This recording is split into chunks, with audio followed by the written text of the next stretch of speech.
After a road loss to the Michigan Wolverines, the Marquette Golden Eagles are back at home for the final time in their non-conference schedule, trying to get back on track against the Army West Point Black Knights.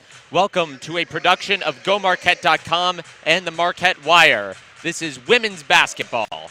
I am Andrew Goldstein. I am your play-by-play announcer for the day, and I'm joined by my color commentating compadre, Chris Reisner. Chris, how you doing today? Good to be here. Wonderful day, as always, for some Marquette women's basketball. Should be a good one against Army West Point today. Well, before we get into the preview, and we do have some thoughts on this game, just want to catch you all up on where both of these teams are entering today. Golden Eagles coming in at 4-4, Army West Point at 6-3. As we mentioned, the Golden Eagles dropped their last game on the road to the ranked Michigan Wolverines 82-76. They actually led at halftime, but Michigan outscored Marquette 28-13 in the third quarter, and Marquette dropped to 4-4. Army West Point also not entering today's game on a high note. They lost their last one 70-59 to the Delaware Hens. Madison Hovren, who we're going to talk a little bit about coming up, had 16 points and 11 boards in that one. So, Chris, both these teams trying to get their season going back in the right direction, and that's going to start on the interior today with Erica Davenport from Marquette. Absolutely, Erica Davenport, the 5'11" junior. She does all her work inside. She's not really a threat from outside, but that doesn't really matter. She can do it inside. She's coming off a 23-point performance against Michigan. And when she can put up numbers like that, she's so efficient. She's not really a focal point. She's not going to get a lot of looks, a lot of shots her way. So when she's scoring that many points, it's a huge plus for this team. Yeah, she also snagged 7 rebounds against the Wolverines, too. She was second in the Big East in rebounding last year behind only Tori Schickel of the Butler Bulldogs. Davenport's going to be a key player. And we just talked about her a couple minutes ago, Madison Hovren, the junior out of Spokane, Washington, for the Black Knights, averaging 11.4 rebounds per game, 16.7 points per game, has a double-double in 8 of her last 9. Chris, why is she so successful? She's so successful because she uses her physicality and her presence inside. She's not afraid to be physical. She gets to the free throw line a lot. She's the Patriot League preseason player of the year. So she has high expectations going into this season, in which she's delivered. You read her stats. She shoots 47% from the field, and she hasn't attempted a three-pointer in her entire career. So in this modern age of basketball where everyone falls in love with a three-pointer, she's showing that you don't really need it to be effective. And when you're shooting 47% from the field, hey, why deviate from what works? And Absolutely. by the way, both post players are efficient not only on the offensive end in terms of scoring, but in terms of rebounding. Looking at the rebounding stats, 45% of Davenport's rebounds last year were offensive. And this year, Madison Hovren, just over a third of hers are on the offensive glass, which is pretty rare because contrary to what some people might think, offensive rebounding and defensive rebounding really are kind of two different skill sets. They really are. Defensive rebounding is more about technique, more about finding the person you're guarding and blocking them out to secure that rebound. Offensive rebounding is a little more just the dog in you and going after the ball and that hard work, that pursuit of the ball in the air. So they're two different skill sets, and what's interesting is at 5'11", it's not like these two players tower over the competition. So they are smart, and they can use their instincts to find the ball off the glass. Well, you mentioned that Hovren doesn't fall in love with the three-pointer. Actually, neither team falls in love with the three-pointer, which makes offensive rebounding all the more difficult because the paints are so clogged. West Point shooting 32% on threes. Marquette just a smidge better at 33.7. Both sides hold the opposition well under 30% on three-pointers. Marquette doing so at a 24% rate for opponents, and West Point holding their opposition to just 27.4% from beyond the arc. So what's made them so successful at three-point defense, and do you expect that trend to change at all today? Well, for Army, I think the key is their philosophy. I think they like to run the opposing team off the three-point line and make them settle for twos. Army themselves doesn't take a whole lot of threes. About a fifth of every shot they take is a three-pointer, which isn't very many. Marquette, it's about a third of every shot they take. And Army, one thing to look out for is they really like to attack the rim. They've shot more than 50 free throws than Marquette this year. And that's something Coach Keeger from Marquette always likes to emphasize, getting the free throw line. So watch the free throw battle as a key in this game, too. Well, in West Point's last loss, head coach Dave McGarity said that he was disappointed his team didn't shoot better. Maybe free throws are a way of compensating for that. National anthem and starting lineups when we come back. Back with you now on GoMarquette.com and MarquetteWire.org. Andrew Goldstein, Chris Reisner on the call for Marquette against West Point women's basketball. You've just seen the national anthem and the colors being presented by Marquette's ROTC. Always a nice touch to have the big flag come out, especially with a branch of the armed services in town. So starting lineups for you, they're about to be introduced, but through our movie magic, our wonders of technology, we have them right on the iPad in front of us. So starting for West Point, Aaliyah Murray, Janae McNeil, Deja Morris, Madison Hovren, and Libby Taka. Murray's the senior out of Delran, New Jersey. Janae McNeil, a senior out of Spotsylvania, Virginia. Deja Morris, a senior out of Lino Lakes, Minnesota. Madison Hovren, we mentioned the junior out of Spokane, Washington. And finally, Libby Taka, the sophomore out of Blue Bell, Pennsylvania. So 3 of the 5 players that West Point is putting out onto the floor are seniors. Pretty experienced lineup. Absolutely. Compare that to Marquette as well, though, with a full lineup of juniors. A lot of upperclassmen in this game, so 2 teams with a lot of experience, 2 teams that know what they're doing and have a sense of identity. Yeah, for the Golden Eagles, it'll be Danny King, Natisha Heidemann, Alizea Blockton, Erica Davenport, and Amani Wilborn. There are 2 interesting things to note about that lineup. One is that it's a 4-guard lineup. You've heard of 3-guard lineups that become all the rage today. Well, Keeger will see your 3 guards and raise you 1. King, Heidemann, Blockton, Wilborn are all more comfortable on the perimeter. And the second interesting thing is that all 5 of them are averaging double-digit point totals on the year. This is a high-powered offense we're dealing with. Yeah, absolutely. You don't know where the scoring is going to come from this Marquette team. At one point, they even had 6 players averaging double figures. And what you were saying with the small lineup, Army isn't the tallest team. They only have 1 player over 6 foot, and that's Lene Hicks, and she's not in the starting lineup. So I think Marquette will be able to get away with this smaller lineup. Well, Marquette certainly has been lighting things up on the offensive end, averaging 83.4 points per game, giving up only 70 points per game, although those stats are significantly skewed by one particular performance, a 92-30 drubbing of Loyola Chicago in this very building a week or 2 ago. That 62-point margin of victory was the largest in franchise history, and pretty much all their stats are a little bit skewed just because they were all so great from that one game. But if you take that game out, then Marquette's points per game allowed jump by at least 4 or 5 points. Yeah, I don't expect to see a game that one-sided here today, folks. Yeah, the Black Knights, one of the more disciplined teams in the entire country, as I'm sure our audience might imagine. And Coach Keeger was harping on effort for 40 minutes. Actually, Marquette blew out Wisconsin in this building last week, won by 20 points. And afterwards, Coach Keeger was kind of upset with her team because she thought they let up in the 4th quarter, and they did, allowing Wisconsin to make some moves against them. She even said, and you were there, Chris, she said the first 30 minutes were great, the last 10 were awful. Yeah, Marquette was absolutely dominant against Wisconsin for the first 3 quarters, and you could kind of sense a bit of complacency once that 4th quarter came around. The game was pretty much in hand, and the players started to take it easy a little bit, and that's absolutely not the mindset Coach Keeger tries to instill in this team. Yeah, Keeger in her 4th year at the helm of Marquette, 48-46 overall, 25-22 in non-conference games. And on the opposite sideline, Dave McGarity comes in with his 12th season as head coach of the Army West Point Black Knights. And Keeger knows that it's going to take a full 40 minutes to come out with the victory today. So before tip-off, Chris, prediction, real quick. I like Marquette in this one. I think they've got a little more talent, a little more offensive firepower. I'm going to go Marquette wins this one 83-65. All right, well, Chris Reisner predicting a comfortable victory. We're about to find out. It's Davenport and Murray at the center court mark for the tip. Marquette wins it, and we are underway on the final non-conference home game of the year for Marquette. The Golden Eagles wearing all white with the blue and gold trim, navy in black, and that's an early turnover for the Golden Eagles as Erica Davenport fires it away. And Marquette coming out in a full court press right away. That's something that Coach Keeger said she wanted to do at Media Day. She said we want to run more presses, run more half-court traps, and it worked to perfection right there. Amani Wilborn pressurizing Madison Hovren and getting the ball right back.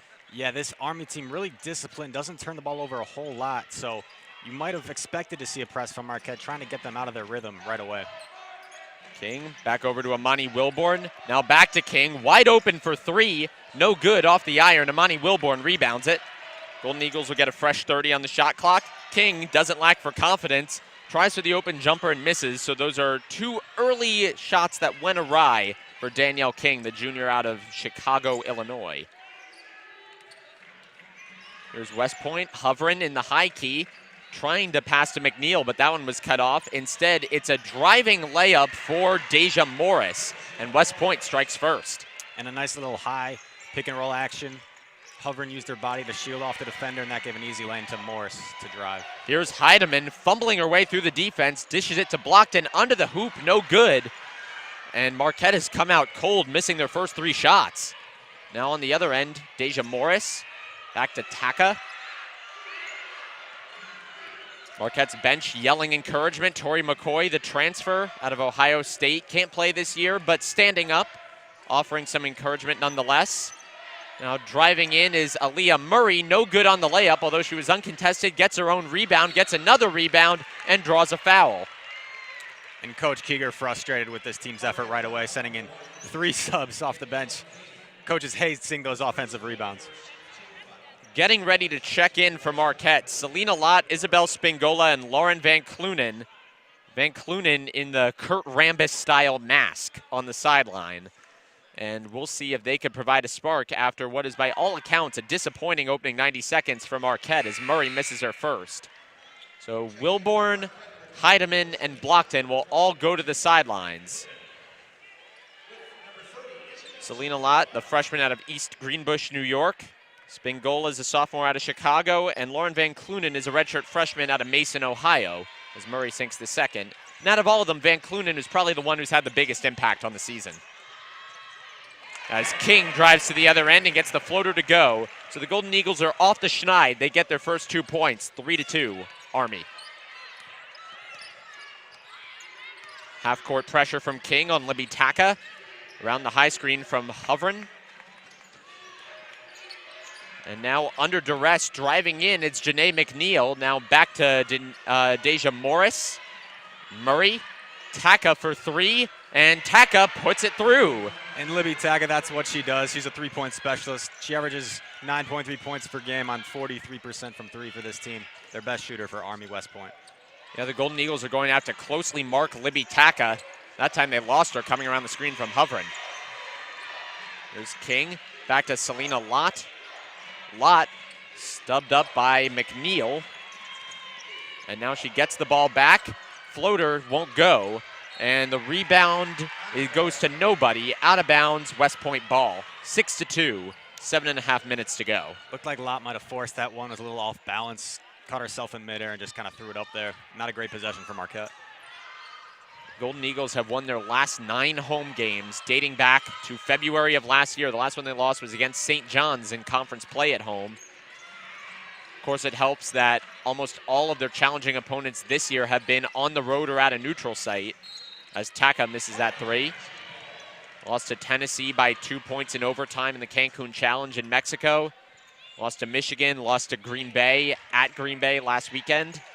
Yeah, certainly a tough schedule they've faced thus far. And then, of course, they lost at New Mexico to open the year on a buzzer beater from Jasia Nunn as that ball gets stolen. Deja Morris will get the uncontested layup to go. 8-2 West Point, and Coach Keeger has seen quite enough of that. And right now it just looks like Army West Point is being the much more physical team. It looks like they want it more. Deja Morris just absolutely went after that ball, pushed Lauren Van Clunen out of the way, and got the easy two. Well, Deja Morris had some company when she decided to commit to West Point in the form of her twin sister, Destiny Morris. Both of them are from Lino Lakes, Minnesota, and they said while recruiting, look, we want to play together in college. If you want one of us, you're getting both. And both of them decided to come to West Point for a little bit of a different college experience. Yeah, they were clear that they were going to be a package deal, and they're actually continuing a military tradition in their family. Their father and their grandfather both served in the Air Force, so going to Army West Point for them was somewhat of an easy decision when they were given the opportunity. Deja Morris was the only player to start all games for the West Point Black Knights in 2016. She's showing her value early on, 4 points, 1 rebound, and a steal. So, Chris, Marquette hasn't been quite the way they were to start last season. They haven't been quite what everyone expected them to be, and I think the first couple minutes here are proof positive of that. What do you think Marquette needs to do to break out of this slump? I think they need to settle down a little bit. Army looks like the more physical team, like I said right now. I think Marquette needs to get into their offense, maybe a little pick and roll action, a little driving to the paint. They seem to be in a rush right now. They're forcing up bad shots, whereas Army is taking their time. They're getting into their sets, and they're getting easy looks at the basket. I think every look Army has had thus far has been a pretty open, high efficiency level look. So Marquette needs to follow that and do some of that themselves. Well, one other thing about Marquette is they can't seem to keep Aaliyah Murray off the board. She already has 3 in the first 3 minutes, 12 seconds. The Golden Eagles shooting only 1 of 5 from the field. West Point, 3 of 6. And if you're Coach Keeger, you have to be irate about how little ball movement you've seen from your team so far. Yeah, absolutely. And that's one of the problems. When you have so much offensive firepower like this Marquette team has, sometimes you have players that try and do too much. And right now, they need to play some more team basketball rather than running and gunning and forcing up tough looks that they are. After this, the Golden Eagles don't come back home for a while. They have a week's break for finals, and then next Sunday they're back at it against crosstown rival UWM. So not a far trip, but a road game nevertheless. And then that week, next Wednesday, is the big one at Notre Dame. Yeah, what a game. That will be a real test for this Marquette team. They've played multiple ranked teams already this season, but Notre Dame, one of the premier programs in the country. Real interesting to see how they do against them. That was a game the Golden Eagles were looking forward to coming into the year. But right now, it doesn't look like Marquette is having a good time against West Point. Doesn't bode well for their future, although it's still early on. Danny King handling the ball. Now over to Alizea Blockton, left side, guarded up on by Janae McNeil. Blockton driving into the lane, takes the step back, and is good. Blockton on the board for her first points of the day. Alizea Blockton does that so well. She's got that mid-range game down pat. She's actually the 3rd all-time points per game leader in Marquette women's basketball history. Blockton shooting just a hair above 49% from the field this year as Hovren draws the foul. Madison Hovren will step to the line. She's a 69.2% free throw shooter. Coming out of school, she was only lightly recruited. Utah State, a school or two in Montana, and that's it really, besides West Point. And now you see her as the preseason Patriot League Player of the Year. I think a lot of schools, especially some at the high D1 level, are regretting missing out on her. Yeah, that's safe to say. Hovren is the key player of this Army West Point team and the key to their success this season. Heidemann wants to take a 3, and she will. That one catches nothing but air, and it's out of bounds. Seems like Natisha Heidemann's been really off to start this season. Yeah, she's only shooting about 30% from 3, and we know that's not really her. We know she has that smooth stroke, and she can go off in any given game, but not on her game thus far. Heidemann, the junior out of Green Bay, Wisconsin. Actually, half-sister to Sandy Cohen, the former Marquette player that transferred up to Green Bay. She was an integral piece for the Golden Eagles last year, averaging double-digit points per game. In fact, who could forget in the Big East title game in this building last year, she had that half-court shot against the DePaul Blue Demons to end the first quarter. Now it's Wilborn driving in, and she'll draw a foul. Monty Wilborn was another key player in that Big East title run, won the tournament MVP. So with that returning core, you would expect Marquette to look a lot better than they have been. Ball stays with Marquette as King tried to hit Van Clunen on that cut. It's deflected away by Hovren. Quick pass to Van Clunen, now back to Danny King. Takes it to the hoop, off back iron, and it rolls in. Danny King, that's her strongest skill, is finishing inside. Just such a soft touch, and she's so quick, she can get by anybody whenever she wants, pretty much. In an interview when she was in high school, she said, hey, I'm from Chicago, and when you have a Chicago guard, our MO is to just attack, attack, attack. And that's what Danny King has done. Wilborn, double team, loses the ball. And it falls right into the arms of Taka, who's going to take it back to the other end. Dishes it to Hovren with the right hand, no good. Rebound still bouncing around. Blockton handles it. And all of a sudden, Marquette has a 3-on-2 the other way. Dish to Wilborn, and no good. Van Clunen snatches it right over the back and puts it back in. And it looked like Blockton might have gotten away with a carry on that fast break. It certainly looked like it to me.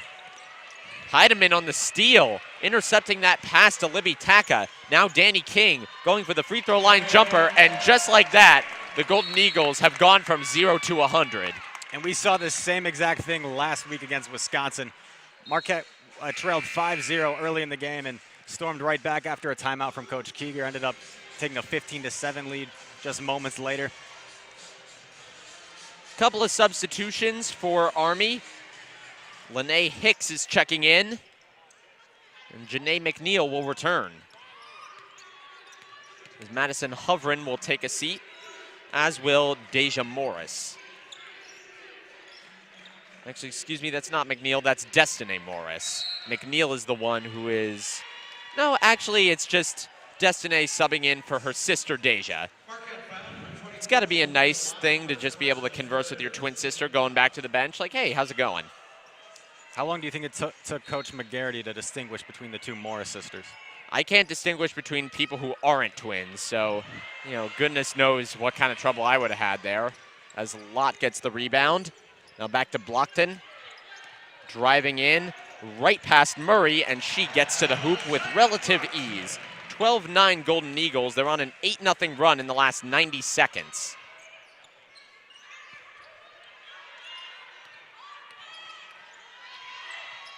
Golden Eagles in a man-to-man look, although it could be a matchup zone. It looks like they're kind of flowing together.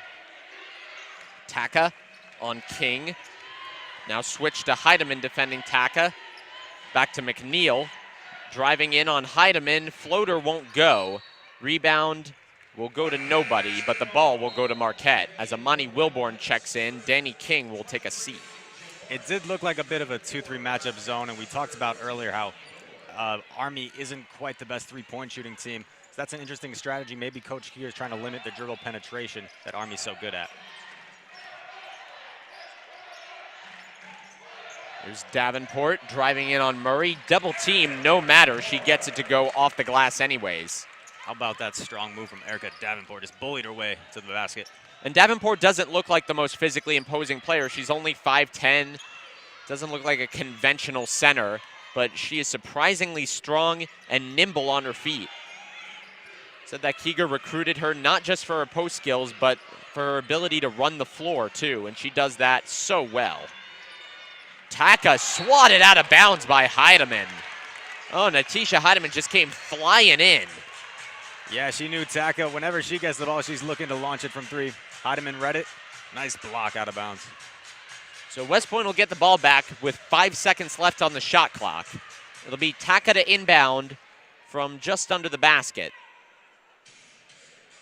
Once again, setting the floor for you. It's Taka, McNeil, Murray, and Destiny Morris.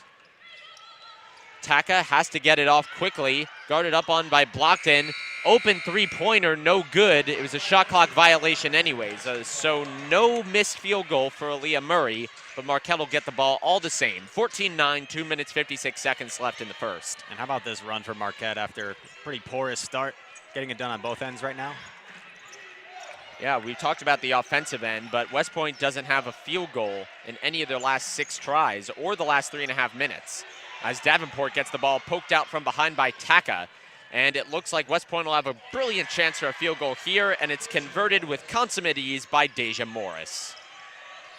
Now back quickly to the other end is Wilborn drawing the foul on Janae McNeil.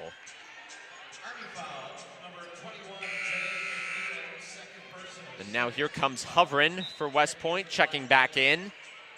Murray will take a seat. Blockton checking out of the game for Marquette. Danny King will inbound it. Excuse me, that's Natisha Heidemann.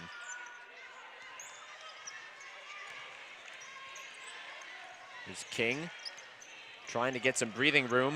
going right around Destiny Morris, finds Davenport underneath, and Davenport lays it in. What a pass, just weaving her way through the defense, Danny King. She looks so casual. Yeah, so nimble, so quick, and so shifty.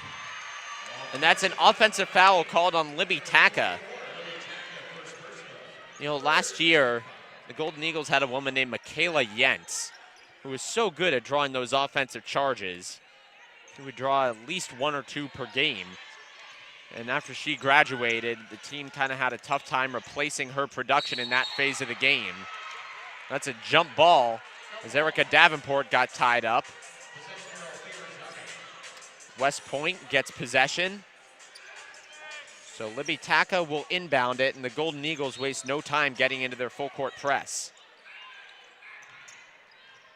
Hovren, pressurized by King, fakes a pass, advances it a little bit of the ways that she needs to, and Taka will break it.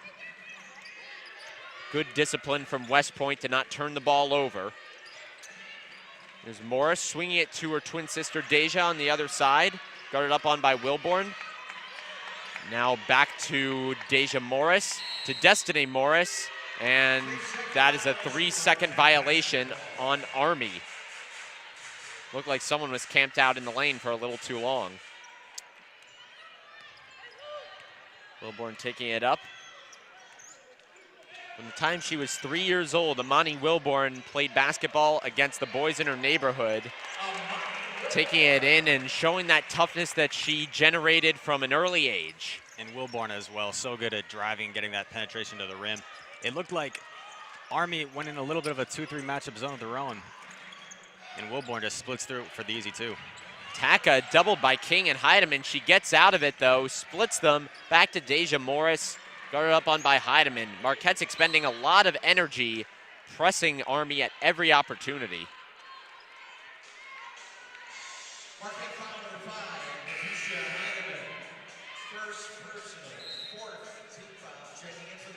Now Altia Anderson is checking in for Erica Davenport.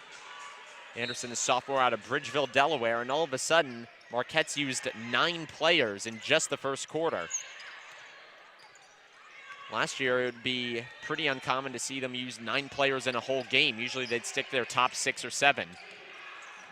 Yeah, the addition of freshmen like Selena Lott, the emergence of redshirt freshman Lauren Van Clunen has certainly added depth to this squad. Deja Morris draws the foul.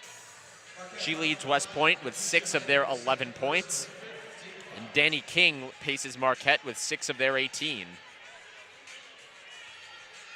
Stretching back for almost the last 5 minutes, the Golden Eagles are on a 14-2 run. Yeah, they certainly didn't get that rough start, get in their heads. And this is what we've seen all year from this Marquette team. They're not really a consistent play for 40 minutes type of team, at least not in the way that their coach would like them to be. But for 5 or 6 minutes at a time, they look like one of the best teams in the country. Yeah, and that's what basketball is. It's a game of runs, and we see that in the highest order from Marquette. King whipped it to Van Clunen, who wasn't really ready for it. It looked like Aaron Rodgers' pass, and Van Clunen wasn't even looking in that direction until the ball was right on top of her. Danny King likes to get ambitious with their passes, sometimes too ambitious. As Wilborn goes for the turnaround jumper, no good. Rebound to Lene Hicks. And that's not really Wilborn's game. I think Army's going to take that shot all day. 20 seconds left on the game clock, so the shot clock has been turned off. Now handling the ball is Corey Schnell. Now back to Destiny Morris. Morris handing off to Deja. 8 seconds to go. Altia Anderson defending her on the paint. Deja Morris no good. Selena Lott on the rebound. 1 second left. She has to heave it up, and that's no good. She heaved it from nearly the same place that Natisha Heidemann made her half-court buzzer beater last year, but no such buzzer beater will occur this time. The Golden Eagles have an 18-12 advantage at the end of the first quarter. So some first quarter stats for you. Marquette went 52.9% from the field, 9 of 17 shooting. West Point had a little bit of trouble from the field, 4 of 14 for 28.6%. Neither team doing especially well from three-point land. Marquette 0 of 2, West Point 1 of 5. Golden Eagles have yet to generate a free throw. West Point is 3 of 6 in them. And West Point already with 6 turnovers after only 1 quarter. bit uncharacteristic of them. Maybe give some credit to Marquette for their full court press and that zone they've been doing that has really seemed to give them problems. The other thing to mention is that the team with Madison Hovren is trailing the points in the paint category 16-6. So the Golden Eagles are doing a wonderful job of beating West Point down on the defensive end. How about that? 16 of their 18 points coming in the paint, getting it done down low, not settling for the outside shots, which they've done at times this year. As I'm looking around the stadium, one of the things to notice is that West Point actually has a pretty decent cheering section here.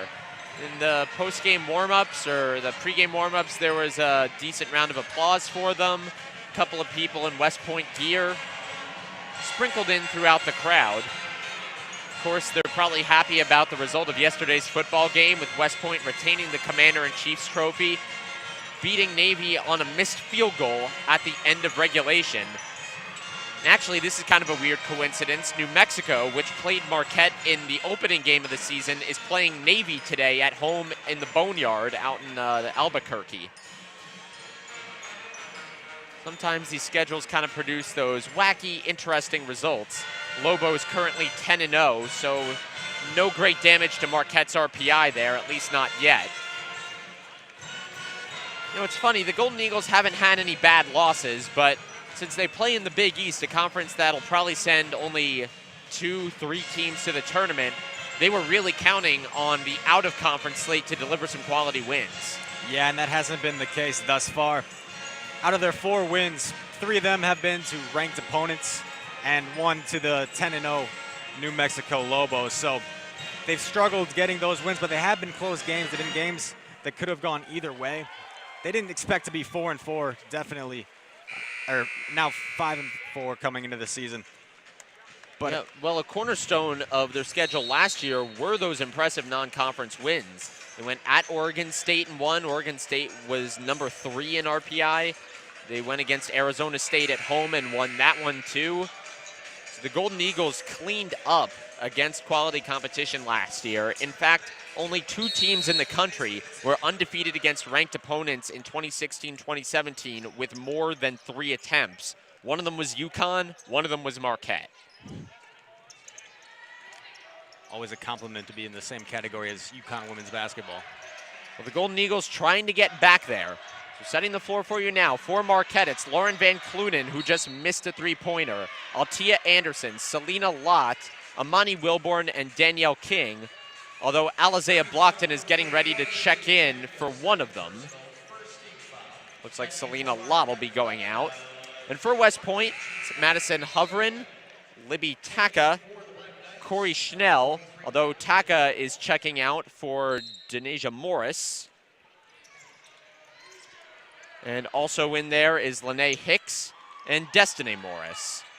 So once again for West Point, it's the Morris sisters, Schnell, Hovren, and Hicks. And for Marquette, it's Blockton, who just got a steal, Van Clunen, Wilborn, King, and Anderson. By the way, put another 2 points on the board for Alizea Blockton to open the second quarter. And that's an interception from Amani Wilborn. She cut right in front of Lene Hicks and picked off that pass. Looked like Darrell Rivas right there. Blockton driving in, drawing a triple team. Now back to Wilborn. Thought better of shooting it, though, instead going into Van Clunen. West Point seems to be switching between zone and man-to-man. Whatever defense they're running, it's not working as Amani Wilborn knifes into the paint and gets the layup to go. Yeah, immediately in the second quarter, Marquette getting to the rim at will, continuing to dominate in the paint. And Army with 2 turnovers already. They need to really limit those if they want to keep this from getting out of hand. Yeah, 8 turnovers on the day from West Point, and we have barely even cracked the surface of the second quarter. Here's Destiny Morris. Back to Deja. Long 2, good. And Deja Morris continues to catalyze Army's offense, 9 points. Wilborn advancing the ball down the floor, gets Danny King wide open for 3, and it's an air ball. And Hovren commits a mental error chasing that ball out of bounds. And if she had just let it go, it would have been West Point basketball. Instead, Marquette is going to get it back with 20 seconds left on the shot clock. Erica Davenport checking in for Altia Anderson. Margaret Ann Hubble, the first time we see her today for West Point, She's in for Hovren. It's an offensive foul called on Marquette. Looked like Lauren Van Clunen put a little bit of an arm bar out there, tried to seal the defender. Referee saw it all the way. Van Clunen's the redshirt freshman out of Mason, Ohio. 9 points per game this year. And it's a 5-second violation from West Point. And I don't think we necessarily thought that West Point would be committing nearly a turnover per minute entering today. Oh, what a lovely inbounds play to Erica Davenport. Almost got the layup to go. She snatches her own miss and gets it back up and in. 24-14 Golden Eagles. I think Davenport might be trying to pat the stats right there, giving herself another rebound. Well, Davenport certainly does not lack for double-doubles.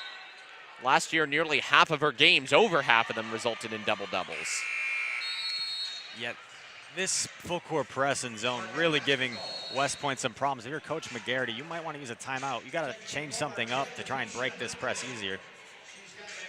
Well, in 6 of 9 games that West Point has played so far, they've had more turnovers than assists. And usually a 1-to-1 ratio is what you shoot for in that category. And safe to say that West Point is a long way off from hitting it. Davenport, no good. Tie up, and the possession arrow will point back towards West Point. That was a beautiful spin up and under. Some nice footwork from Davenport. Just couldn't come away with the finish. We were discussing earlier how nimble Davenport is, both in the post and running the floor. That's what makes her so dangerous down low. There's Deja Morris breaking the press. Finally, West Point breaks that pressure. Now driving in is Hubble, and she gets the shot to go, but there's an offensive foul called, so the shot won't count instead. A traveling violation. Oh, it's a traveling violation. Sorry about that, folks. So instead, the Golden Eagles will get the ball back.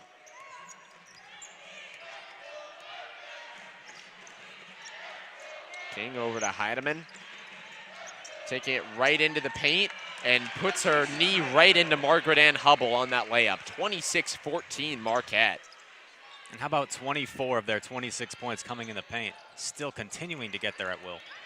And that's another loose ball, and Margaret Ann Hubble will recover it, but it's going back to Marquette. And they're going to say Hubble went out of bounds trying to recover it. It looked like her toe kind of dragged on that line. And now if you haven't sensed it already, you're really starting to see the momentum shift. Early on, it was Army making the hustle plays, and now it seems to be Marquette. They're starting to take control of this one. Marquette on a 6-0 run since the start of the quarter. Excuse me, an 8-2 run since the start of the quarter. A 6-0 run independent of the quarter start. As Wilborn tries for a three, really not her shot, as you were mentioning earlier. Now Wilborn will try something that's a little more her speed, going into the paint and off the glass. 28-14 Golden Eagles. See, if you're Coach Keeger, that's a perfect thing right there that you would preach to Wilborn. Why settle for that three when she can just get to the rim anytime she wants?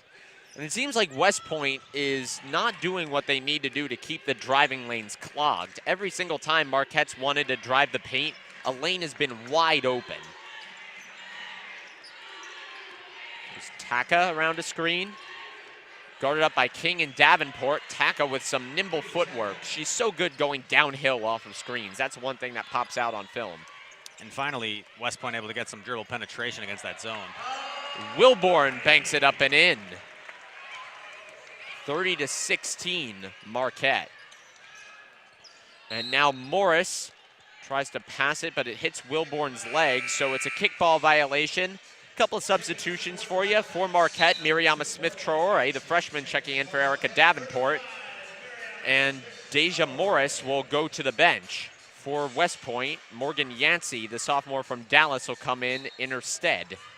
So it's Yancey for Deja Morris, and for Marquette, Miriama Smith-Traore for Erica Davenport. And Yancey immediately cans a three-pointer to announce her entrance into the game. Heidemann will attempt a response, and that was a rather quick three-point exchange. Yeah, but when you're in rhythm like that, that's a good shot, especially for Natisha Heidemann. We know she can knock those down. And if you're West Point, where's the transition defense? Where was the person who was supposed to pick up Heidemann at the three-point line? Yancey trying for another three, missed it though. Rebound to Wilborn. Now over to Danny King, driving in along the baseline, feeding it back to Wilborn. Thinking better of a shot attempt. Instead, Danny King will take the 2 and drain it. Danny King been pretty aggressive taking those jump shots this evening. Yeah, coming in as a freshman, she shot 34% from the field. She had no jumper whatsoever. Last season improved that mark by over 10 percentage points as Hubble banks it in. Danny King has improved so much as a player since she's gotten here, but in no area more than her shot. As Blockton misses that corner 3. West Point doing a nice job of closing out on her.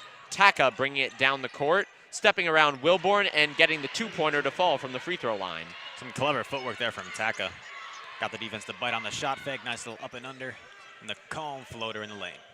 Deja Morris and Libby Taka have combined for 16 of West Point's 22. Smith Traore traveled. And one of the things that Smith Traore really needs to work on is her offensive game. Not quite as developed as she is in rebounding. Certainly, she does need to work on her skills, but she's only a freshman. And she had quite the career at Whitewater here in Wisconsin. She actually led the state of Wisconsin her senior year in rebounds and blocks on the way to winning a state championship. It's a pretty good high school career, wouldn't you say? I would say so. I'd be happy with that. Well, the Golden Eagles are certainly happy with their performance so far, although Coach Keeger is going to take a timeout. 35-22 Marquette, 4 minutes, 16 seconds left. And Marquette is dominating in the paint. The points in the paint still tilting towards the Golden Eagles, 28-12. And I would say the biggest stat right now is points off of turnovers. Marquette winning that battle 16-4. That's been one of their strengths, and they've really developed this full court press into something that's kind of terrorizing opponents. It gave Wisconsin a lot of issues, and doing the same here tonight against West Point. It's worth noting that the Golden Eagles got a basketball sweep over Wisconsin. The men's team won 82-63 in Madison yesterday, and then on Monday of last week, the women's team won by 20 points as well.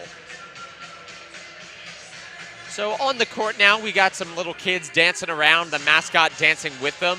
Always nice to see the marketing department working on these fun promotions. Yeah, got to bring in the fans somehow. Yeah, I've noticed that ever since Coach Keeger's come here, not only has the program improved, but the fan turnout has improved dramatically as well. In fact, for the Big East Final last year, roughly 3,000 people packed the Al McGuire Center to witness the Marquette women's basketball team defeat DePaul. Yeah, that was quite the atmosphere, a near sellout crowd. And the atmosphere against Wisconsin last week was pretty good as well, always in that rivalry week. Yeah, especially when you consider that it's a Monday night, it's 7 p.m. A lot of people have finals that week. It was a pretty impressive student turnout. So what do you think Coach Keeger is saying to her team in the huddle right now? Well, I think she's got to be pleased with their effort after the rough start. They've really responded well. I think they're starting to outwork Army. This game's getting pretty fast-paced, pretty up and down. I think it's a needed rest in this timeout. But you know Coach Keeger, she says never let up. So she's telling them to just keep after it and keep going. Interesting to note that this is the first time that these two squads have seen each other in their school history, which contrasts pretty heavily with Marquette's next opponent, UW-Milwaukee, who they've seen dozens of times. The Golden Eagles have actually taken the last 21 of 23 games against Milwaukee. So they go from the unfamiliar to the very familiar. And so far, Marquette doing a pretty nice job at handling the unfamiliar. So breaking the floor for you now, it's Heidemann, Loth, Smith Traore, Davenport, and Wilborn in for Marquette. It's McNeil, Yancey, Taka, Hicks, and Hubble in for West Point. And Hubble tried to go long there, nicely covered up by Davenport. Instead, Taka is double teamed, passing it off to McNeil under duress from Wilborn. Army's gotten a little bit better at breaking that press their last couple trips down the court. It's like Marquette's gone back to a straight-up man-to-man defense. Taka ducking up and under Heidemann, gets her own rebound. Ball still bouncing around back into the arms of Taka. No good. Taka gets it again off the glass, and finally Wilborn cleans it up. And Coach Keeger is yelling at her team for that effort on the glass, as she should be. And Heidemann whips it over to Davenport, who wasn't ready. She was directing traffic, And the ball still stayed with Marquette, although Heidemann makes sure they won't keep it for long with that three-pointer off the front iron. Yancey with an uncontested three, no good. Heidemann on the rebound. Not a good sequence there for Marquette, forced up a shot they can really get anytime they want and not good transition defense. Now here's Lott driving the baseline, no good. Rebound back to Lott, off the iron, no good. And these two teams are missing a whole heap of uncontested throws here. Yeah, two pretty easy looks there for Lott. Seems to rushed it. And nobody was covering Margot Ann Hubble, and she is found with a nice pass. Coach Keeger berating her team from the sidelines, has her frown on, pacing around. Not pleased with what the Golden Eagles have done here ever since they broke the timeout. Heidemann. Three Marquette players make that four on the right side, although Heidemann is dribbling it back towards the middle of the court. And that's a three-point attempt, no good. Rebound to Davenport, and she puts it back in with a little hop and throw off the backboard. And that's actually the problem when you run a 2-3 zone, is that weak side is always tough to cover because you're not matched up with an individual man, so you're not able to block out sometimes. Davenport has 8 points and 3 rebounds, and a whole heap of players are getting ready to check in. It's Danny King, Alizea Blockton, and Lauren Van Clunen for Marquette.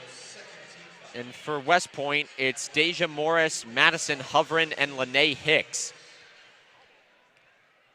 Excuse me, that's Aaliyah Murray. Hicks is shooting the free throws now. She makes her first.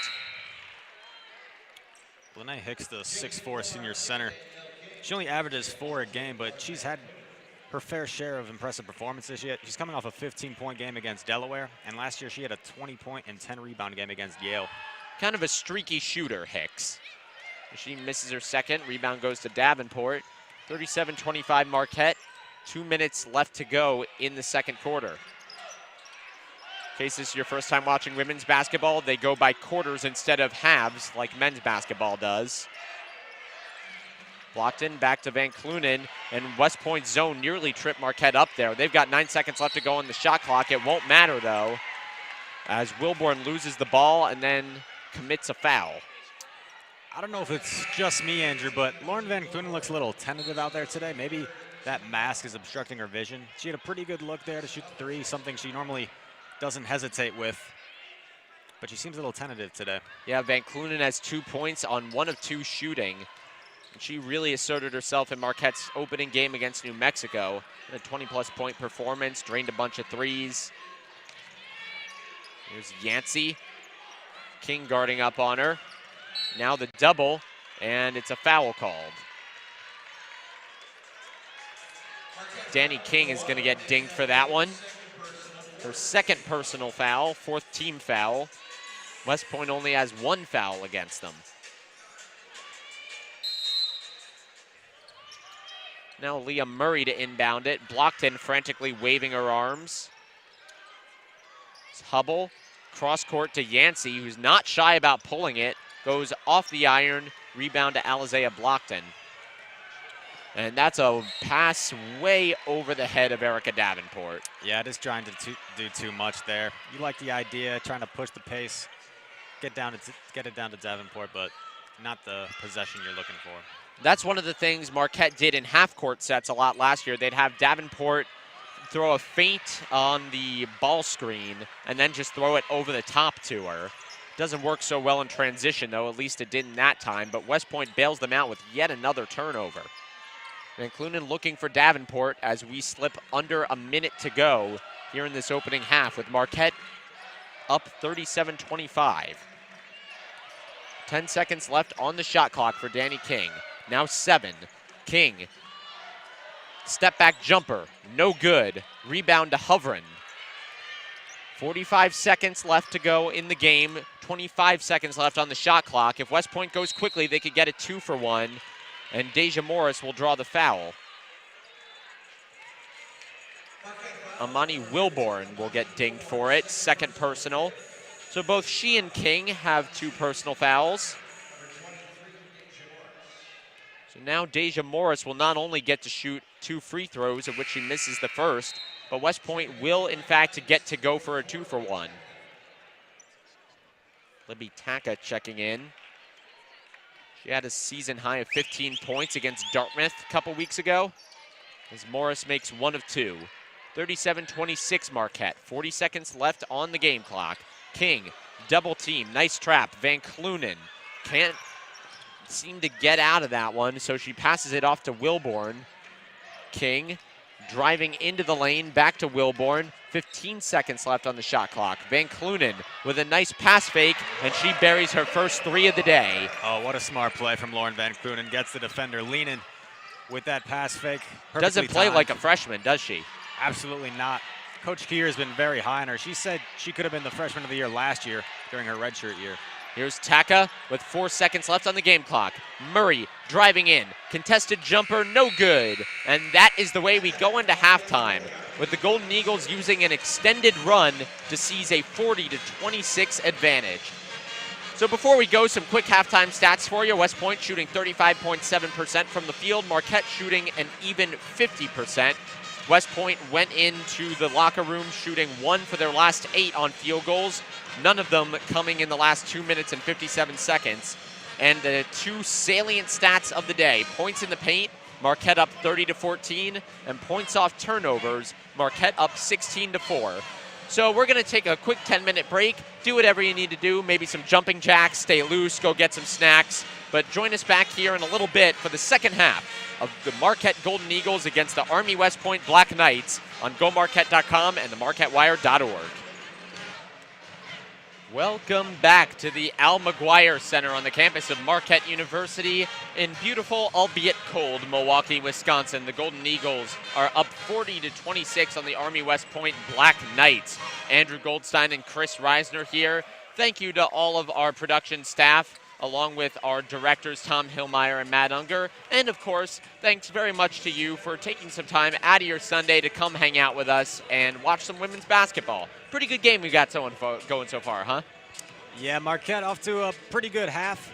One key I wanted to highlight, Andrew, in this halftime break is the job that Marquette has done on Madison Hovren. We talked about how she was the key, probably the best player for this Army team, and she's limited to 1 point on just 1 field goal attempt in the first half. Marquette doing a great job locking her down.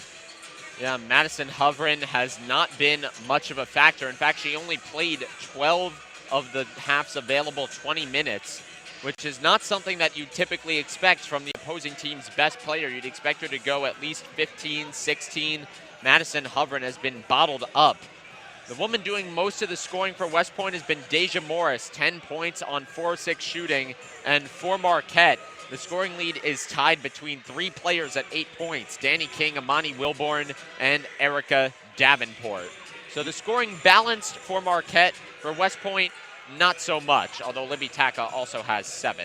Yeah, we talked about how Marquette's balanced scoring makes a difficult matchup for other teams because you don't know where it's going to come from every game. And Deja Morris, really the reason that Army's still kind of hanging in this game. She only averages 8 points per contest, but she's already recorded 10 here in the first half. Yeah, Deja Morris, even though she isn't typically a star offensive player, what gets me about her when you watch her is that she's got really nimble footwork, and she could so easily switch the ball between her hands. She strikes me as very tricky to guard. Yeah, for sure. She's very quick. And I think part of the reason she's finding success in this game is she likes to run a little bit. She likes to push the tempo, and Marquette's pressure has kind of allowed her to do that. So she has had a few easy looks at the rim, which against other teams she might not get. Well, in case you are just tuning in, Marquette's pressure has been one of the major stories of the game. West Point has committed 14 turnovers. They've gone some games without committing 14 turnovers, and they have done so as opposed to only 5 assists. And like we were saying earlier, usually you want that ratio to be around 1-to-1. West Point not within a million miles of reaching that right now. And meanwhile, for Marquette, only 3 assists, 9 turnovers, so they're not doing particularly well in that category either. A lot of people going one-on-one to the hoop. Yeah, and the turnovers absolutely really hurting Army. The major key you see is Marquette has 38 field goal attempts as opposed to just 28 for Army. So when you keep turning the ball over, not only are you giving Marquette more opportunities to score, but you're limiting yourself, and you're giving them more extra possessions. So the Golden Eagles are in a huddle on their sideline, getting ready to break the floor. West Point still taking their sweet time winding down their shoot around as we slip to under the 30-second mark until the second half tips off. So do you expect to see more of what we've seen in the first half, or do you think one side or another is going to do something dramatically different tactics-wise? I think if you're Marquette, if it ain't broke, don't fix it. They've done a great job of Madison hovering. I think they need to keep with that matchup zone that they've been doing. They've been having success. They've been going back and forth a little man-to-man just to keep things interesting. And if you're Army, you've got to change something. You've got to attack the press differently because they've been just turnover machines against the pressure of Marquette. So we need to see a change there from Army. One point to mention is that the rebounding percentages are pretty much square, with Marquette cleaning up 11 of West Point's 18 misses, and West Point rebounding 12 of Marquette's 19. So on the floor for the Golden Eagles are the same 5 players that started the game: Natisha Heidemann, Danny King, Alizea Blockton, Amani Wilborn, and Erica Davenport, juniors all of them. West Point coming out in a 2-3 zone. It's Madison Hovren, Aaliyah Murray, Janae McNeil, Libby Taka, and Deja Morris. Back to McNeil. Coming around the screen from Murray, double teamed. McNeil trying to fight her way out of it, gets it back to Murray. The Golden Eagles doing a nice job trapping off that high ball screen. Taka searching for an opening, finds one to Hovren, and she draws the foul. Maybe if Hovren can see the ball go in the hoop a few times off these free throws, kind of find her rhythm and get going as Army really needs her to. Well, Hovren's only point today has come from the line. She's 1 of 2. And a trip to the line back in the first half. Make that 2 of 3. Madison Hovren was a multi-sport athlete in high school, played track and field, played volleyball, as a lot of these basketball players do. And that's a lane violation on West Point. Golden Eagles were closing in on the rebound anyways. So as Marquette brings the ball up, it looks like West Point will try and give them a taste of their own medicine on that half-court pressure.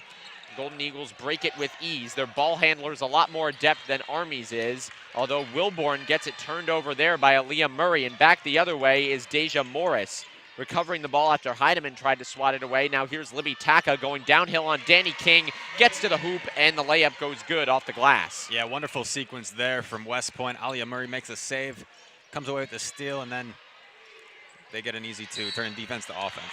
Blockton doubled underneath the hoop. That's a jump ball. Possession arrow pointing towards West Point. There's Taka.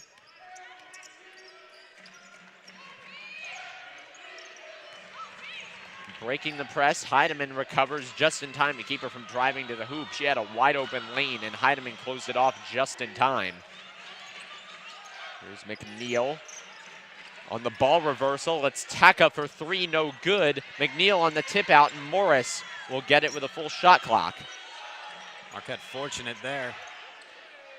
And fortunate there that the wide open 3-pointer missed. Blockton gets the rebound and is fouled. We said coming into the day that 3-pointers would not be a big emphasis of either team. While the Golden Eagles are shooting 2 of 10, West Point is shooting 1 of 10. Yeah. Call us Nostradamuses. Nostradami? I don't know what the plural of Nostradamus is. Doesn't really matter. Lauren Van Clunen checking in. Amani Wilborn takes a seat. So the Golden Eagles now have a 3-guard lineup on the floor instead of a 4-guard lineup.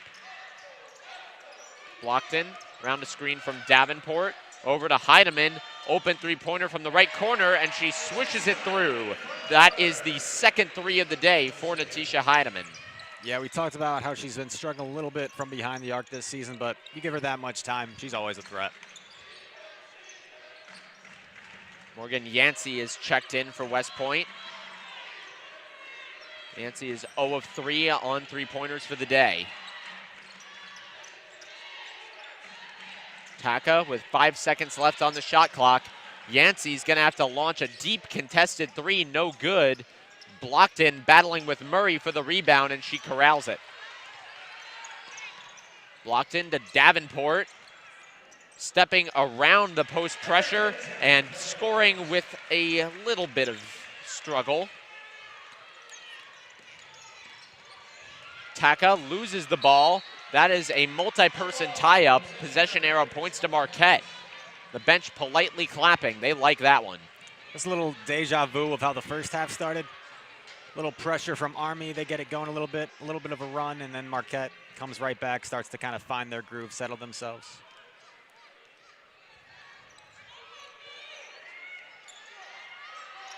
Van Clunen ducking into the post. Heidemann tried to come around the screen for a three. Deja Morris read it all the way, picks it off, gets the layup and the foul. Oh, that's the intelligence of Deja Morris. She read that play like it was a children's book. And you see the frustration immediately from Coach Keeger. The one thing you don't do if you're Natisha Heidemann on that fast break, if you're going to foul Deja Morris, you make sure she doesn't make the shot. She does a silly foul, giving her the opportunity for an and one, and Coach Keeger responds by subbing her out for Wilborn. Morris makes the free throw, so it's 45-32 Marquette. And like you said, if you're one-on-one in the fast break and you're going to foul, then foul. You know, hack them. Make sure they don't even get the chance to get a shot up. There's Wilborn to a cutting Lauren Van Clunen. She's no good. Nice idea, though. And now Morris will go down the other way. Morgan Yancey lays it in, and all of a sudden, West Point is creeping back into the game. Wilborn tries for the quick response, and she'll get it, splitting two defenders and taking that one right into the teeth of the defense. Taka over to Hovren. Back to Taka. And Blockton will guard her up.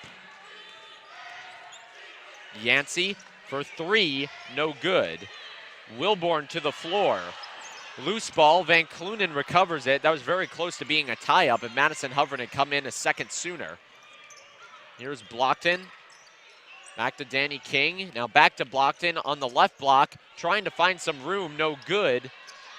And it's an offensive rebound back to Blockton, although Danny King was in on it as well. So resetting the offense, a full 30-second shot clock for Marquette. King to Van Clunen, right side, no good. And King with a wonderful offensive rebound and draws the foul. And Danny King is only 5'4", 5'5", but she plays so much bigger than that. She really does. You gotta love the effort there from Danny King. And one thing I want to say is Marquette continues to get to the rim with relative ease. They were unable to convert on that possession. But I think Army really doesn't have the perimeter defenders to keep up with King, Blockton, Wilborn. So if I'm Marquette, I'm going to continue to just attack the rim. Selena Lott checking in for Marquette. Margaret Ann Hubble and Janae McNeil for West Point. Step back from Blockton, no good. Rebound to Libby Taka. And Taka gets the ball stripped by Van Clunen. It's a 3-on-1 fast break the other way. Van Clunen right to the hoop, poked out of bounds. Possession stays with the Golden Eagles. Impressive to see the 6'2" Van Clunen pushing the ball down the floor. Van Clunen said in media day and in the past that she's not the fastest player, but she tries to showcase her speed there. She's a lot more of a set up in the half court, wait for a pass type of player, but she's trying to get her ball handling skills and her speed up to par. And that's what she's known for, taking the pass and draining a three-pointer. And she works so well with Marquette's slash and kick system. Yeah, wonderful shot there from Van Clunen, but it was all set up by Alizea Blockton. Lauren Van Clunen is on the board with points 6, 7, and 8. Golden Eagles have two players in double figures, Erica Davenport and Amani Wilborn. Well, West Point has one, Janae Morris, or excuse me, Deja Morris. Just confused Janae McNeil and Deja Morris. That one's tied up. It'll be West Point basketball. Lena Hicks checking in for West Point after the timeout. Deja Morris will too. But in the meantime, Dave McGarity wants to take a second, talk things over with his team before things get even more out of hand. McGarity is in his 12th season as head coach. 6 of his last 11 were 20-plus win seasons. If there's a guy that's been coaching for a long time. It's one in Dave McGarity. He was actually, at one point, the youngest Division I coach of women's basketball, only 27 years old, coaching St. Francis back in '87. Yeah, St. Francis, Pennsylvania. My mom graduated from there out in Loretto. Shout out to St. Francis. Small world, eh? Yeah, and then after that, he went on to Marist, did a nice job there. Ever since he's been at West Point, a lot of his Army teams have been competitive, to say the least. Yeah, especially 2015-16. That team went 29-3, the best record in West Point's program history. Yeah, they had Kelsey Minato back then, one of the best players ever to pass through West Point. Not only the all-time leading scorer at West Point, but the all-time leading scorer in the Patriot League. Wow. And then replacing her, you would imagine, would be no small task, but West Point found a way, went 22-9 last year, 12-6 in conference. Beat Colgate in the first round of the Patriot League tournament, but lost to their biggest rival, the Navy Midshipmen, 54-53 on a last-second shot. And Coach McGarity's kind of trying to take this program to the next step. They've had a lot of good teams. They've been on the cusp of having some great teams. They've been to the postseason tournaments, the NIT and the NCAA, quite a few times, but they've actually been unable to advance. They haven't had a win. They're 0-6 in the postseason under Coach McGarity. Speaking of teams trying to advance, that's what the Golden Eagles attempted to do last year. Made their first NCAA tournament since the 2011 season, made it in as a 5th seed, their highest seed of all time, and then were upset by Quinnipiac 68-65. Started that game in an 18-4 hole, never really recovered.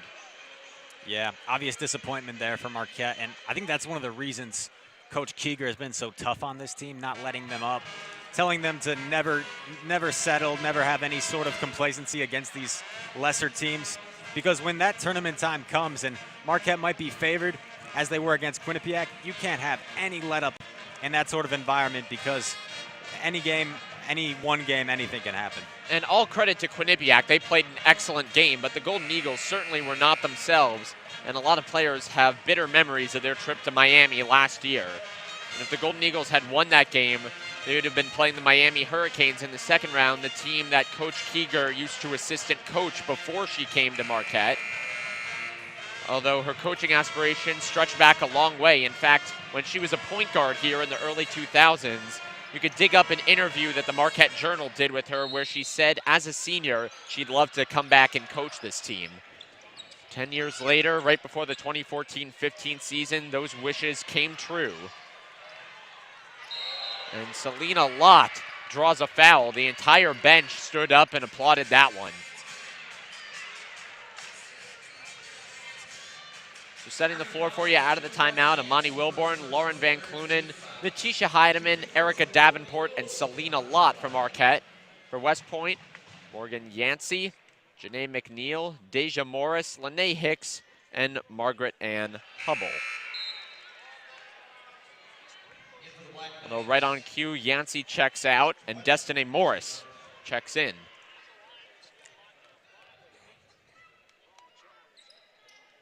West Point still with no points in their last 2 minutes, 14 seconds of play. Well, Deja Morris will kick it over to Destiny here. 50-34 Marquette, just over 4 minutes to go in the third quarter. Pass to Hicks, batted out of bounds by Wilborn. Hicks tried to get favorable post position. Wilborn was having none of it. Looked like the over-the-top pass was there, but a poor entry feed from Destiny Morris. They tried for the cross screen off the inbounds play. It didn't work. So instead, West Point will have 10 seconds left on the shot clock to get something done. Now slipping under 5 seconds. Deja Morris has to go now. 3 seconds. Morris taking it into the lane, trying to draw a foul, and she succeeds in drawing an offensive foul. So she'll get dinged on that one as Marquette takes the charge. And that's the 4th turnover on the day charged to Deja Morris.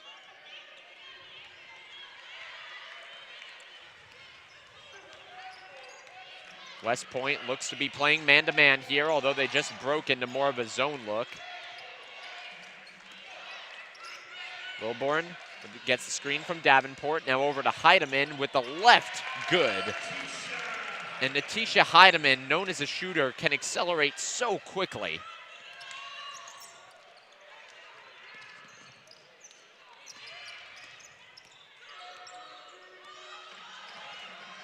Deja Morris on Wilburn. Over to Janae McNeil. And that's a bad switch. Nobody covered Lene Hicks. And Hicks drops it in. Yeah, it looked like just a miscommunication there. Amani Wilborn was calling out 2-2, some form of defense they were switching to, and it looked like Lauren Van Clunen didn't get the memo. Yeah, a couple weeks ago, Hicks actually had a two-handed block, something you don't really see that often in basketball. Player was driving on her, and she just swatted it with both hands out of bounds. Hicks is Army's tallest player at 6'4", and Selena Lott drains a three. 55-36 Marquette, and this one's starting to become a blowout. Good to see Lott finally get on the box score. Her first points of the game on her 5th attempt. McNeil trying to go over the top, succeeds, gets it into the 6'4" Hicks. She draws a foul.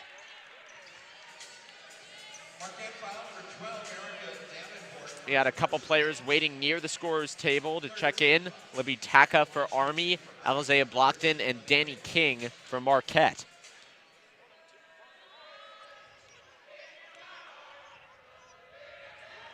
And Hicks comes up short.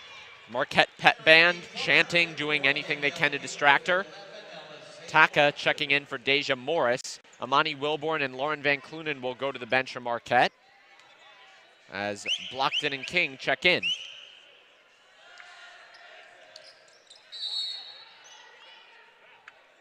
And a foul called on West Point. Janae McNeil will get dinged for that one. And that is her 4th personal. McNeil protesting, thinks that Davenport was the one that initiated the contact, but protesting to no avail. So McNeil checks out of the game. She's 1 foul away from being sent off. And we should mention that 2 Marquette players have 3 fouls. Those would be Amani Wilborn and Natisha Heidemann. And West Point has just committed their 5th foul of the quarter, so Marquette will get to shoot some free throws. Erica Davenport at the line for 2. Davenport, a 63% free throw shooter on the season, has that high arcing shot, rips right through the net for her first.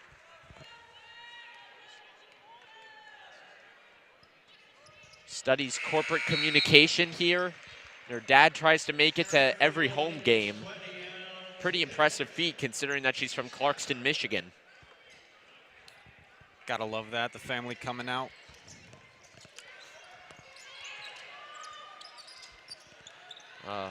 Full throttle press from Marquette. You gotta love that if you're a Golden Eagles fan. Team's up 21 and they're still pressing like it's the first quarter and it's the opening tip. Yancey, closely guarded by Lott. In the preseason press conference, Keeger said Lott might be one of the best defensive freshmen in the country, although she'll get charged with a foul there. Yeah, Lott showed that in her debut as a Golden Eagle against New Mexico. She actually recorded 5 steals and 3 blocks in her first game. And seeing as how Marquette lost that one 88-87, she was the only one playing any defense, it seemed. New Mexico lit up the paint in that game. Jason Nunn, their center, had 37 points, including the game-winning bucket and one. Ever since then, the Golden Eagles have struggled to defend post players, although they've done a wonderful job today. And that's a turnover caused by Marquette. Alizea Blockton leaping and laying it in. Altia Anderson generating the steal to start the whole sequence.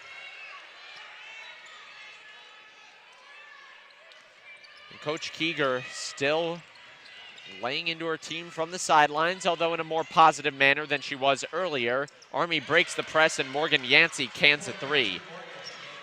Only the second 3 of the day for West Point on 14 attempts. And it seems like after every basket, Marquette wants to get up the floor as quickly as possible and try to beat the Black Knights back up there. And that's exactly how you want to beat a zone, is not let them get set.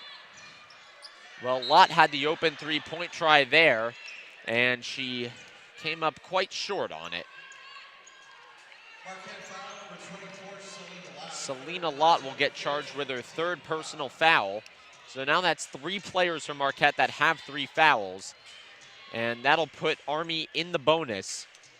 To the line for two go the Black Knights.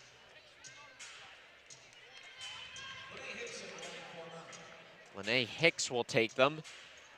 Hicks is 1 of 4 from the line on the day. Make that 1 of 5. A couple of players checking in for Army, Aaliyah Murray and Deja Morris.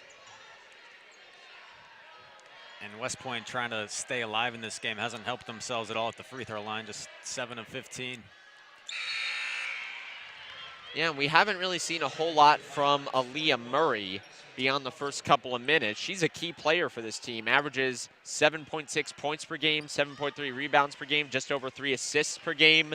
And today, 1.5 rebounds, 3 assists. And more than the offense for Aaliyah Murray is her defense, who's actually last year's Patriot League Defensive Player of the Year. Yeah, so disciplined, especially when helping off the ball. And she sets the screen there for Taka. 17 seconds left on the shot clock. Yancey trying to create her own shot. Altia Anderson switches onto her for Marquette. Now into Hovren. That's a foul committed by Alizea Blockton. Marquette foul 11, Alizea Blockton, first personal. Only the first foul on Blockton. So in no danger of losing their star scorer is Marquette. Blockton has 17.6 points per game on the year. And Hovren will swish that one right through the net. Blockton will go to the sidelines, and Erica Davenport will check in.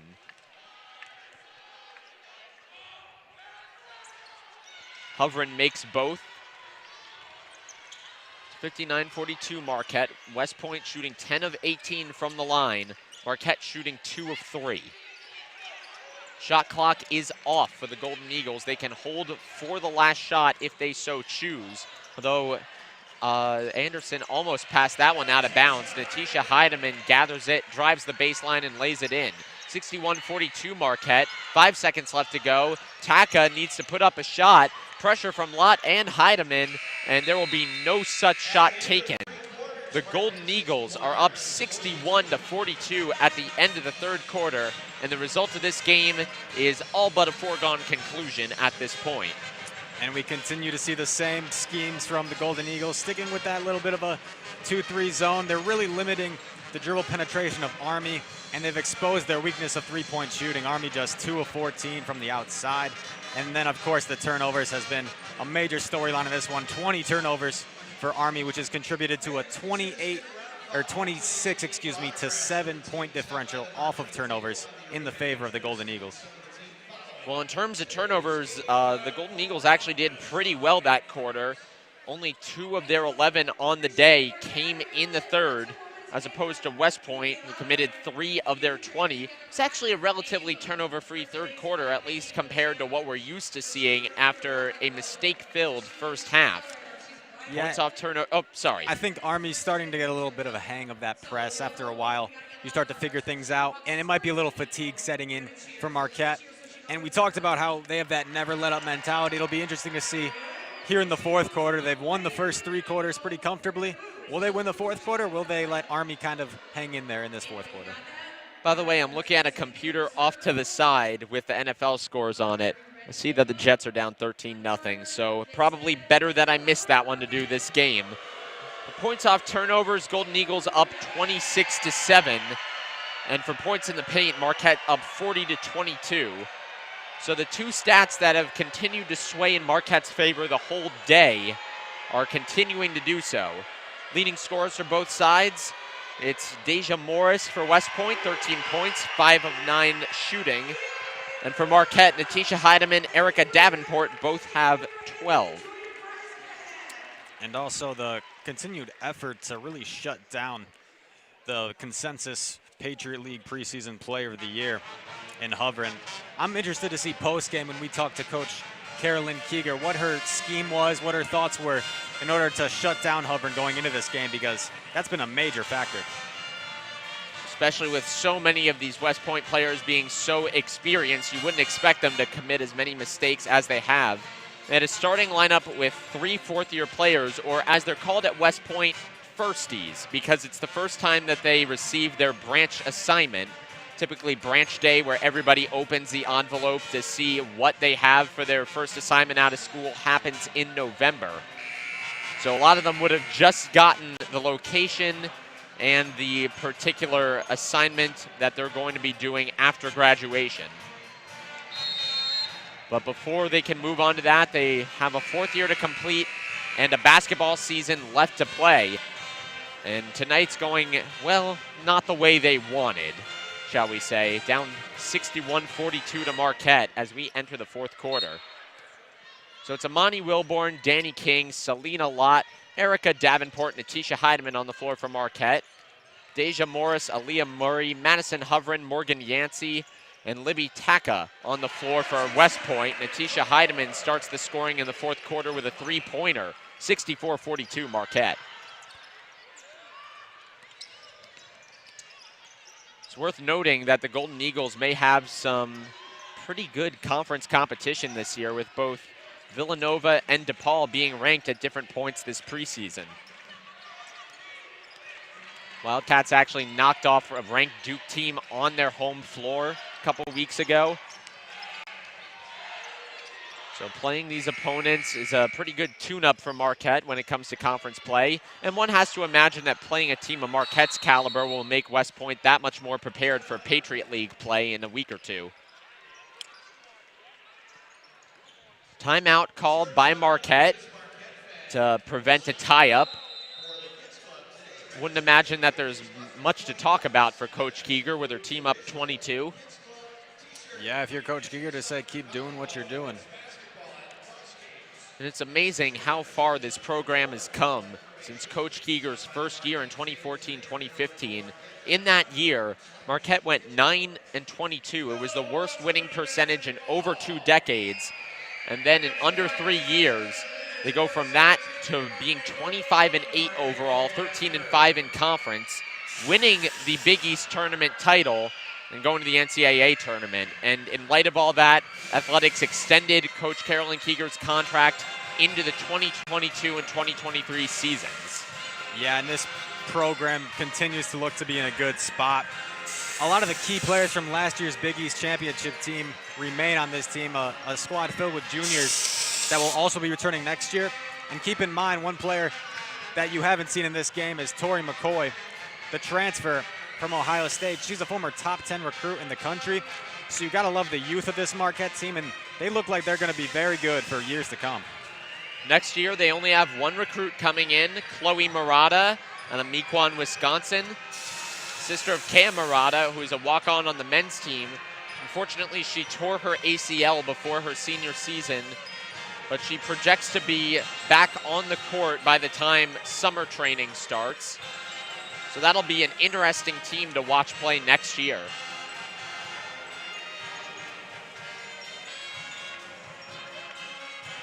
And after this game, the Golden Eagles are going to their crosstown rival, UW-Milwaukee. And West Point will move along to their last game or two before Patriot League play.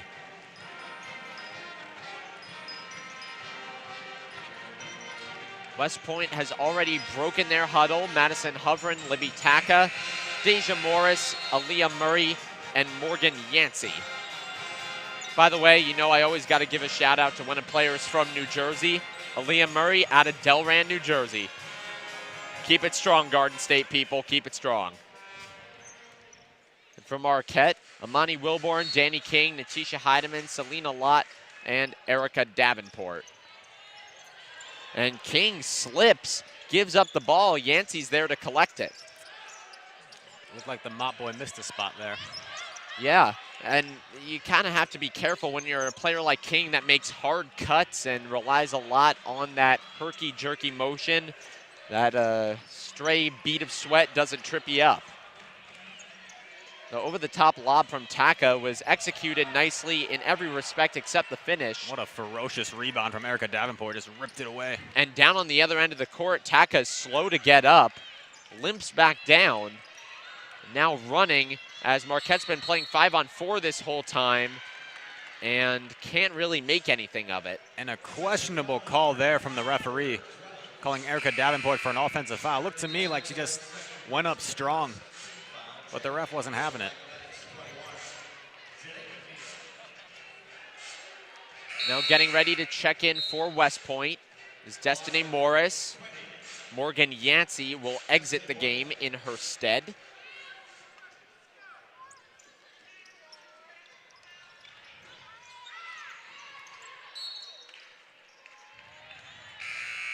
Golden Eagles continuing to press. There is no let up in this team. Alizea Blockton now in for Selena Lott. And I remember even when they were blowing out Loyola Chicago, they didn't stop pressing for a long time as that one goes over the top to Aaliyah Murray. Rebound to Deja Morris, and it's in. Yeah, and that one's on Erica Davenport. She just got beat deep. That's one thing you can't have when you're running a press. Never let your man get behind you. Couldn't tell whether that was an inbounding passer or Baker Mayfield. Danny King leaves it short. Tie up, possession arrow. We're waiting to see which way the possession arrow goes. Looks like the ball will stay with Army.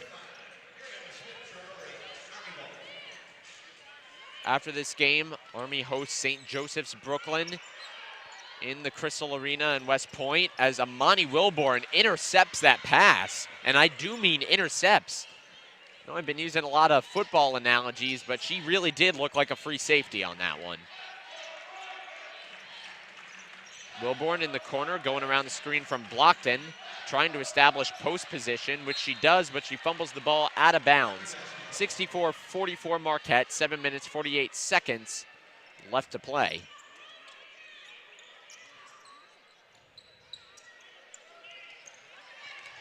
Now Deja Morris matriculating the ball up the court, loses it though. Wilborn over to Heidemann, 2-on-2. Heidemann going up against Taka. Shot no good, and the rebound goes back to West Point, so an up and down game as we approach the stretch. Murray, free throw line jumper is good, and that's her first field goal of the day. Heidemann came up grimacing after that last play. Looks like she might have turned her ankle. That one's a long way forward to Wilborn. And there's no point in Marquette running quickly here. Just melt as much time as possible off the clock. Miriama Smith-Traore, the freshman out of Whitewater, is checked in. And that's a held ball. Possession arrow back to Marquette. Although that looked like it easily could have been an up and down. Destiny Morris checking in for her sister Deja. Last year, Destiny had 25.4 minutes per game, 8.7 points per game. This year, averaging pretty much those numbers still as Madison Hovren gets the steal and converts at the other end. So no points for Marquette in the last 3 minutes, though Alizea Blockton's trying to change that, drawing the foul. Blockton's been relatively quiet today, only 8 points. Yeah, Blockton only 8 points on the day, but she does it all. 5 rebounds, 3 assists for the leading scorer of this Marquette Golden Eagles squad. And here she is in the fourth quarter, stopping the bleeding, make sure this game doesn't slip away. She was a high school recruit. She told Coach Keeger, you get Amani Wilborn, you get me. I want to play with her. Well, Keeger went and got Wilborn, who was a top 100 recruit in the country. Blockton came right along with her. And all she's done is be the preseason All-Big East Player of the Year, be the youngest to 1,000 points in Marquette history.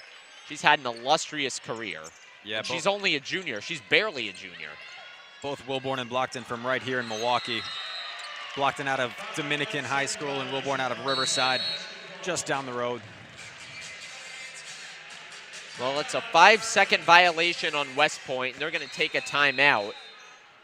They have 3 remaining. Marquette has only 2. Golden Eagles will have the ball when we get back. And as soon as the ref whistled that 5-second violation, the entire Marquette bench, the coaching staff, Keeger, they all erupted in cheers. This is a team that loves tight defensive possessions. They love to pressure and kind of break opponents down. And we've definitely seen that here today, with that turnover being the 23rd for West Point. That's the most of West Point's season.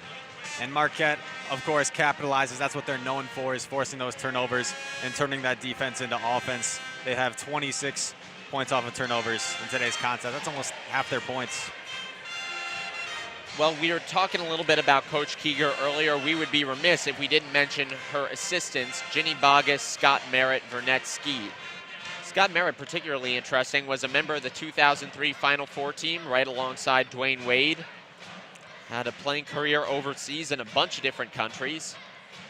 And meanwhile, Ginny Bogus and Vernette Skeet came over from different schools in Florida. Keeger got to know them quite well when she was an assistant at Miami. In fact, Vernette Skeet was all ready to take a vacation to the Dominican Republic when Coach Keeger called, offered her the job. Skeet said, "Can I take my vacation first?" And she said, "Yeah, sure, go ahead." That's a good boss. Let you just take the vacation. And then she went pretty much right from there to Milwaukee, sent all of her stuff from Florida in the mail. Certainly some impressive resumes on these coaching staffs at the Division I level. And for West Point, Colleen Mullen and Methvin, a lot of good assistant coaches on both of these staffs.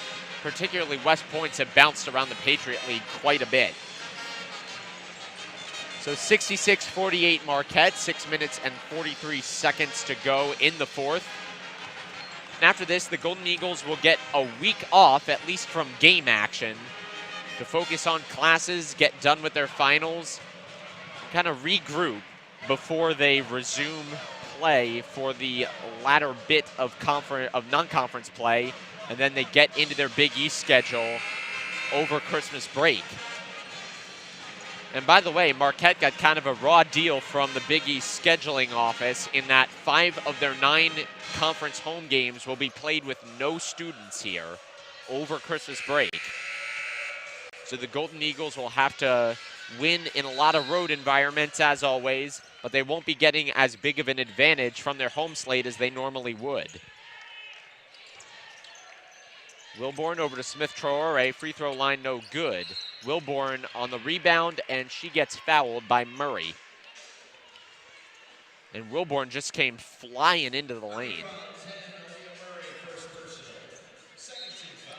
Marquette has 1 foul, West Point has 2. So both these teams quite a ways from the bonus. Wilborn plucks that one up out of the air.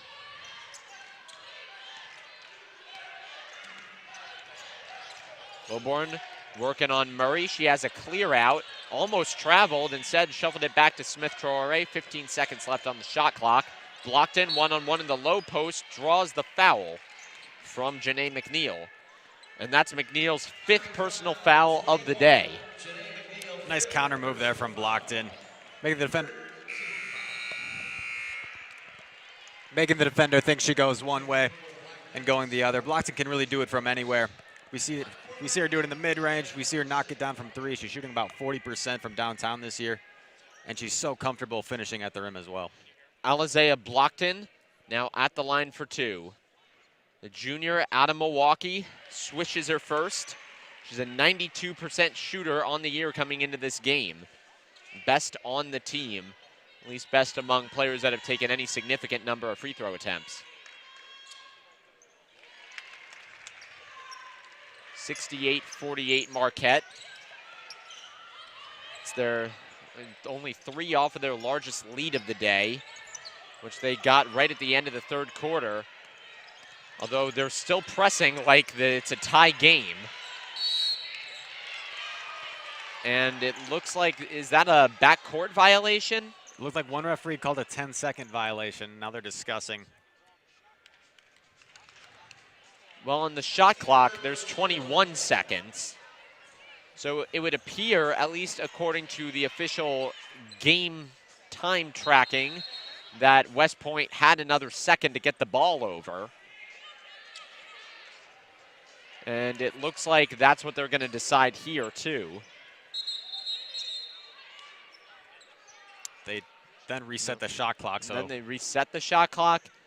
Looks like maybe the ref blew the whistle a second too early.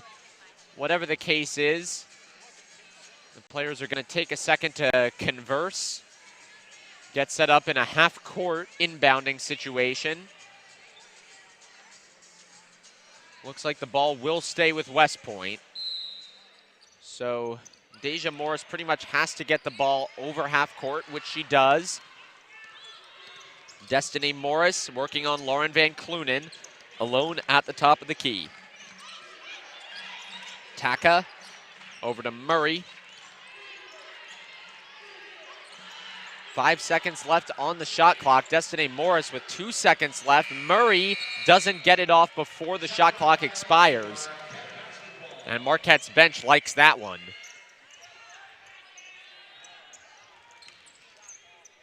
Wilborn trying to get the ball in. Lauren Van Clunen immediately doubled. Van Clunen to Wilborn. 3-on-2 situation. Wilborn trying to take advantage of the press break. No good. Rebound, Alizea blocked in. Pivoting in the lane, Miriam Smith-Traore tips it back out to herself. There'll be a full shot clock for Marquette. Now back into Blockton. She's briefly double-teamed. Takes the fadeaway jumper, no good. Rebound to Hovren. Madison Hovren only 6 points and 3 boards on the day. Once again, she came into the game averaging 16.7 points per game and 11.4 rebounds per game. So this is by far her worst statistical performance of the year. Hovren takes a long two-pointer and swishes it. And we're not used to seeing Madison Hovren step very far outside the paint. No, and tribute that to Marquette today, really taking her out of her rhythm. She's more of a half-court player, and Marquette's has turned this into a full-court game with their nonstop pressure. Kickball violation. Erica Davenport, Altia Anderson, and Natisha Heidemann all check in for Marquette. Amani Wilborn, Miriam Smith-Traore, and Alizea Blockton all take a seat. And for West Point, Margaret Ann Hubble is in. Aaliyah Murray is on the bench. Lob to Erica Davenport, using her height to catch that one over Hubble. And she draws a foul. West Point has 3 fouls to their name. Worth noting that Marquette has no field goals in the last 5 minutes and 3 seconds of play. Contrast that with West Point, who's made 4 of their last 4, although Heidemann immediately breaks the streak. You know, we talk a lot about the broadcasters' jinx with people getting upset about that. That's the reverse broadcasters' jinx. Yeah, and a nice floater to break that jinx from Heidemann. Kind of like Marcus Howard, we see him have that floater down. Altia Anderson slips as she's defending Deja Morris. Morris takes advantage of the temporary 5-on-4 situation to draw a shooting foul.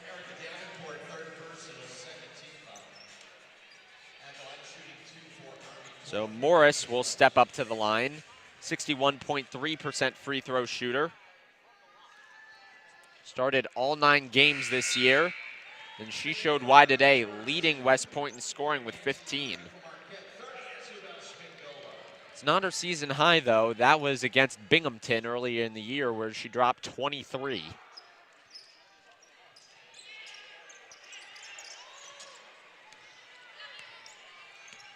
This is something new we've seen from Erica Davenport. Being comfortable enough to grab the rebound and take the ball down the floor. That's something she's worked on in her game, her ball handling.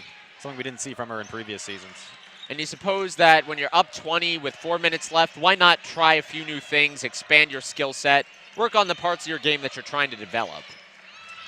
Here's King driving on Hovren, throws it over to Altia Anderson, and that was a wonderful high-low play. West Point getting back quickly, driving the baseline is Morris, no good. Natisha Heidemann is 1-on-none fast break. And wonderful court awareness from Atlia Anderson to push the ball up the court. Find the open Heidemann for the easy 2. Yeah, we discussed Marquette's fast break, but one aspect of it that isn't talked about nearly as often is the outlet passing. And that's what Altia Anderson did so well there. It's the first time we're seeing Liz Lane today for West Point, the freshman out of Omaha, Nebraska. And West Point immediately gives it up. Natisha Heidemann gets the steal and the bucket. Heidemann has a team-high 21 points on the day.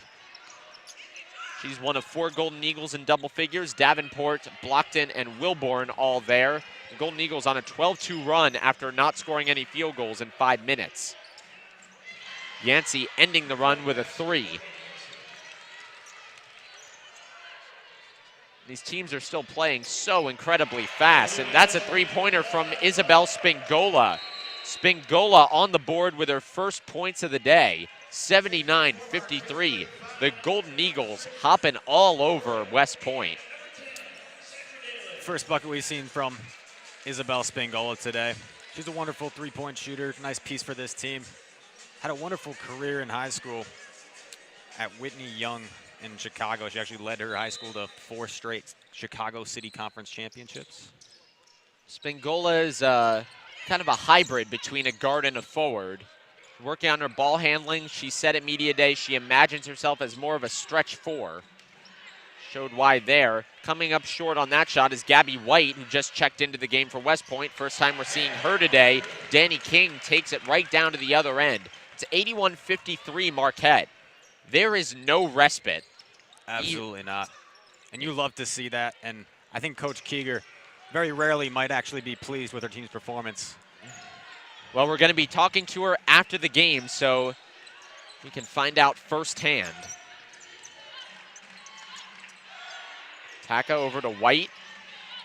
Andrew, I know you researched Gabby White a little bit. She's a bit of a renaissance woman, would you say, with some of her hobbies? Yeah, she's a snowboarder and a piano player.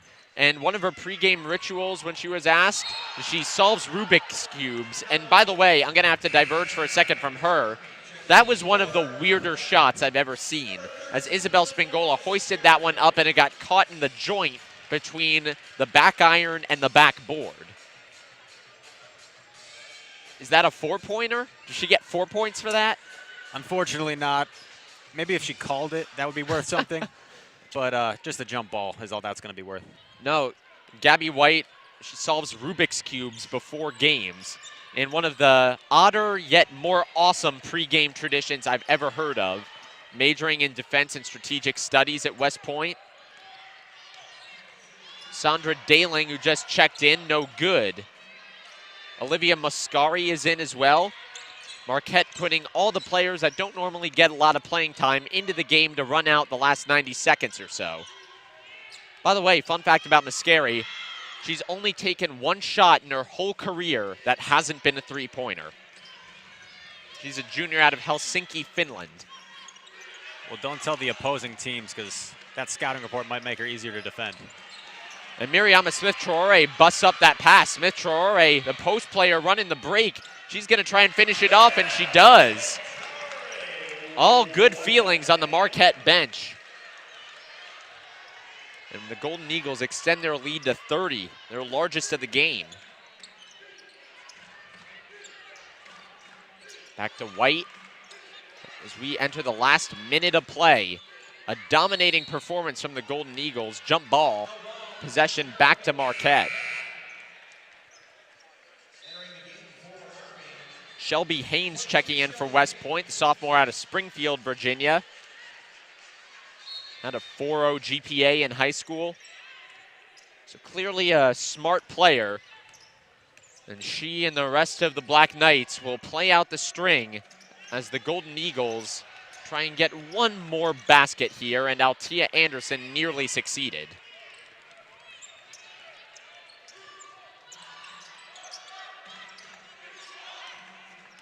There's Corey Schnell over to White as We Are Marquette rings out in the Al McGuire Center. A dominating victory for the Marquette Golden Eagles. 83-53. Marquette takes down Army to move to 5-4 on the season. West Point falling to 6-4. Yeah, what a dominant performance from Marquette. A little bit cause for concern early on as they showed some struggles. It seemed like Army came out as a team that was a little more physical, a little more ready to play. And Marquette didn't bother them a bit. They end up forcing 28 turnovers in a very comfortable win. So it's about time to get you some post-game stats. West Point shot 39.2% from the field. Marquette shot 49.3%. From 3, West Point shot 3 of 16, and West Point shot 36.8%, 7 of 19 from the field. And coming over to the box now, right after she breaks conference with her team, is Marquette head coach Carolyn Keeger discussing an 83-53 Golden Eagle victory.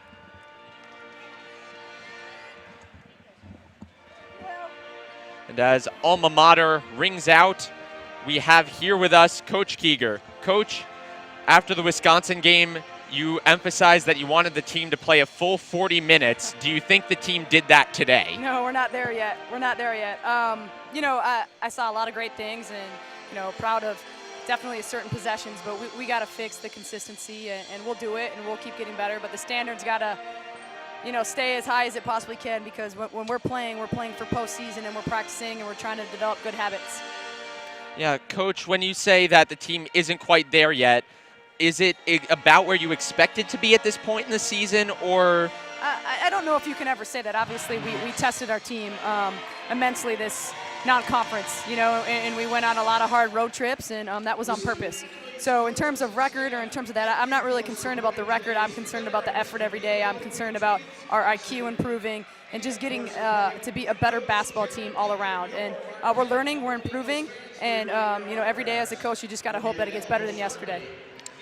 Coach, Madison Hovren, one of the key players, consensus preseason Patriot League Player of the Year. You held her to just 8 points today. What were some of the keys in doing that?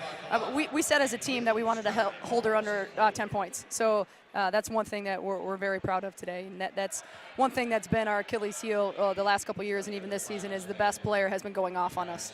So for us, we're really trying to pay attention to that and shut down their best scores. And then one more key to the game is this was an Army team that featured a lot of seniors. The entire starting lineup was seniors, and you forced them to commit 28 turnovers. How much of a point of emphasis was that today? I mean, that's how we play defense. You know, we get up and we pressure, and we want to get in the passing lanes, and we want to press and, you know, create havoc. So when our defense is leading to our offense, I think that's when we're the best. Well, Coach, congratulations on the victory today, and take a well-deserved week-long gap in between games. Exactly. Finals. Yep. I don't know. I have a break. They don't. Right. All right. Thanks, guys. Have a good one. And before we say goodbye from the Al McGuire Center, it is worth mentioning that this is the last live television broadcast of the semester. So I just want to issue a brief thank you to everybody that made the live broadcasts what they were. Specifically to Matt Unger and Tom Hillmeyer, our production directors, Tara Schumel, Mallory Winkler, Zoe Comerford, Phil Pinarski, all the production volunteers. I always say that it takes a village to run a broadcast, and there aren't many better villages than the one that we have right here in Marquette Student Media. I want to thank all the coaches who agreed to be interviewed by us, including Coach Keeger, Coach Tice of the volleyball team, Coach Bennett of men's soccer, and Coach Marcus Roders of women's soccer. And a shout out to all the sports information directors, Megan O'Shea, Mike Whitliff, and Luke Patarazzi, who set all those interviews up. Also, big shout out to Patrick Reed, the broadcast director here with Marquette Athletics, that was so instrumental in helping us set all this up. Thank you to everyone I broadcasted with, including you, Chris Reisner. And finally, the biggest thank you goes out to everybody who is watching and listening. We do this for you guys. I get excited because of you guys, and you've made this a real treat. So we will return in the spring semester with men's and women's lacrosse broadcasts. Look for info on that sometime in late January. But for now, we prepare to say goodbye to first semester and to women's basketball. Your final from the Al McGuire Center, Marquette 83, Army 53. For everybody here at Marquette Wire Sports, I'm Andrew Goldstein. Drive home safely, and good night, Mom and Dad.